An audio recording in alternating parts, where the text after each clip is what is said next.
नमस्कार, स्वागत है आपका न्यूज फ्लैश में। मैं हूं आपके साथ सलोनी। बढ़ते हैं इस वक्त के बुलेटिन की ओर। खबर वैर से बताई जा रही है, जहां अग्रवाल महासभा और नवयुवक अग्रवाल समाज की ओर से भरतपुर जिले के वैर उपखंड के कस्बा हलैना में 21 सितंबर से शुरू हो रहे अग्र वंशज के संस्थापक महाराजा अग्रसेन जयंती महोत्सव मनाया जा रहा है, जिसकी सफलता को अग्रसेन पोस्टर का विमोचन कर पहला निमंत्रण श्री गणेश, कुलदेवी लक्ष्मी और अग्रोहा तीर्थ को दिया। कार्यक्रम के मुख्य अतिथि पूर्व सरपंच वासुदेव प्रसाद गोयल और विशिष्ट अतिथि पंचायत समिति सदस्य संजय गुप्ता, विष्णु मित्तल, शीतल गोयल, टिंकू सिंघल, पूरनमल जिंदल रहे। अध्यक्षता अनाज मंडी व्यापार संघ के अध्यक्ष योगेश जिंदल ने की। अग्रसेन महोत्सव के तहत 21 को सामान्य ज्ञान और मेहंदी प्रतियोगिता, 22 को प्रभात फेरी, झंडा पूजन, हवन तथा महाराज अग्रसेन रथ यात्रा और 28 को सामूहिक भोज और कवि सम्मेलन होगा। इस अवसर पर रवि गोयल, रवि जिंदल, टिंकू जिंदल, वीरेंद्र मंगल आदि मौजूद रहे। Shri Haridatt degree college technology park Sewar Bharatpur cyber security पर कार्यशाला का आयोजन किया गया। इस कार्यक्रम की अध्यक्षता प्राचार्य डॉक्टर संजू शर्मा ने की। डॉक्टर शर्मा ने अपने उद्बोधन में भारतीय दूरसंचार नियामक प्राधिकरण की कार्यप्रणाली और शक्तियों के बारे में जानकारी देते हुए साइबर हाइजीन, साइबर फ्रॉड, राज्य और राष्ट्रीय टेलीकॉम सेक्टर और साइबर फ्रॉड से बचाव के उपायों पर प्रकाश डाला। कार्यशाला में पावर पॉइंट प्रेजेंटेशन के माध्यम से वीडियो क्लिप भी प्रदर्शित किए गए, जिसके लिए तकनीकी सहयोग नवजीवन सोसाइटी जयपुर के अधिकृत कोऑर्डिनेटर मधुसूदन द्वारा प्रदान किया गया। कार्यक्रम के अंत में क्विज प्रतियोगिता का आयोजन किया गया, जिसमें विजेताओं को प्रोत्साहन स्वरूप उपहार भी प्रदान किए गए। इस अवसर पर Shri Haridatt group of institution के अंतर्गत आने वाले डिग्री कॉलेज, एचटी टीचर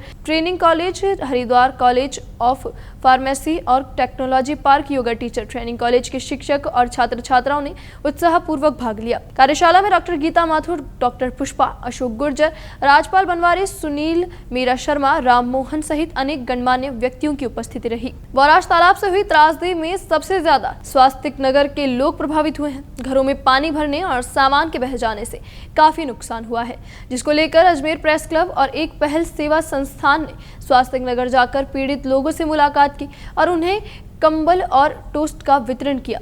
इस अवसर पर अजमेर प्रेस क्लब के द्वारा पत्रकार संजय गर्ग को सहायता राशि प्रदान की गई। नरसेवा नारायण सेवा में विश्वास करने वाली संस्था 2016 से ही अपने निजी और सहयोग के स्तर से सेवा देती आ रही है। इस मौके पर अध्यक्ष मनोज कुमार दाधिच, सचिव नवाब हिदायत उल्ला, उपाध्यक्ष आनंद कुमार शर्मा, वाहिद खान, नारायण सिंह चौहान मौके पर मौजूद रहे। इसके साथ ही अजमेर प्रेस क्लब की ओर पीड़ित परिवारों की पीड़ा सुनकर उनको राहत सामग्री वितरित की गई और सरकार से जल्द उनको मुआवजा राशि भी दिए जाने की मांग की गई। सेवा देने वालों में संस्था के संस्थापक शैलेश गर्ग, बबीता इनानी, अध्यक्ष नीरू गर्ग और अन्य सदस्य मौजूद रहे। राजस्थान में विलुप्ति के कगार पर पहुंचे गिद्धों को नया जीवन देने की दिशा में एक बड़ी और महत्वपूर्ण पहल शुरू की गई है। मुख्यमंत्री भजनलाल शर्मा के निर्देश पर भरतपुर जिले के केवलादेव राष्ट्रीय उद्यान और बयाना की पहाड़ियों में गिद्धों के लिए सुरक्षित आवास विकसित किए जा रहे हैं। यह कार्य वर्ल्ड वाइड फंड और राज्य वन विभाग के संयुक्त प्रयास से किया जा रहा है। मुख्यमंत्री भजनलाल शर्मा ने गिद्ध संरक्षण को राज्य के पर्यावरणीय और स्वास्थ्य सुरक्षा से सीधे जोड़ते हुए अधिकारियों को निर्देश दिए कि इस अभियान को मिशन मोड में चलाया जाए।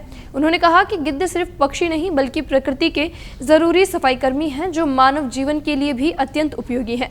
WWF और वन विभाग मिलकर इस अभियान को 5 वर्षों तक संचालित करेंगे। इस दौरान गिद्धों के प्राकृतिक आवासों की पहचान, सुरक्षा और वैज्ञानिक निगरानी की जाएगी। इसके बाद पूरी जिम्मेदारी वन विभाग अपने हाथ में लेगा। स्थानीय निवासी त्रिलोक उपाध्याय ने बताया कि गिद्ध मृत पशुओं के शवों को खाकर वातावरण को साफ रखते हैं और संक्रामक रोगों को फैलने से रोकते हैं। गिद्धों की संख्या में गिरावट से जंगली कुत्तों की संख्या बढ़ रही है, जिससे रैबिट जैसे रोगों का खतरा भी बढ़ रहा है। केवलादेव राष्ट्रीय उद्यान पहले से ही पक्षी प्रेमियों का केंद्र रहा है। अब इसे गिद्धों के लिए भी आदर्श संरक्षण केंद्र बनाया जा रहा है। राज्य सरकार गिद्धों को उनके प्राकृतिक आवास लौटाने के लिए पूरी प्रतिबद्धता से काम कर रही है। भरतपुर और बयाना को देश के सबसे सुरक्षित गिद्ध संरक्षण क्षेत्र बनाएंगे। यह कदम न सिर्फ गिद्धों को बचाएगा बल्कि पूरे पारिस्थितिक तंत्र को मजबूत करेगा। सोजत सिटी क्षेत्र में बारिश थमने के बावजूद अभी भी कई गांवों में जलभराव के कारण गांवों का संपर्क कटा हुआ है। वहीं सोजत उपखंड मुख्यालय से करीब 13 किलोमीटर दूर बिरावास गांव का रास्ता जलभराव के कारण पूरी तरह बंद है।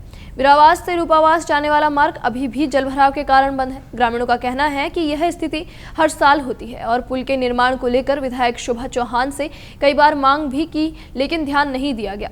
स्कूली बच्चों को गहरे पानी में उतरकर स्कूल जाना पड़ रहा है, जिससे उनकी सुरक्षा को लेकर परिजन चिंतित रहते हैं। ग्रामीणों ने बताया कि बारिश के दिनों में पूरा रास्ता जलमग्न हो जाता है और बच्चे और बुजुर्ग दोनों ही जोखिम उठाकर गुजरते हैं, परंतु किसी भी जनप्रतिनिधियों का ध्यान इस ओर नहीं जा रहा है। ग्रामीणों ने बताया कि अगर जल्द पुलिया का निर्माण नहीं हुआ तो कभी भी बड़ा हादसा हो सकता है। वहीं इस गाँव में मोबाइल नेटवर्क नहीं होने से आपात स्थिति में समय पर सूचना नहीं दी जा सकती है और न ही बच्चों की पढ़ाई ऑनलाइन माध्यम से संभव हो पा रही है। फिलहाल के लिए इस बुलेटिन में इतना ही और खबरों के लिए बने रहिए न्यूज़ फ्लैश के साथ। नमस्कार।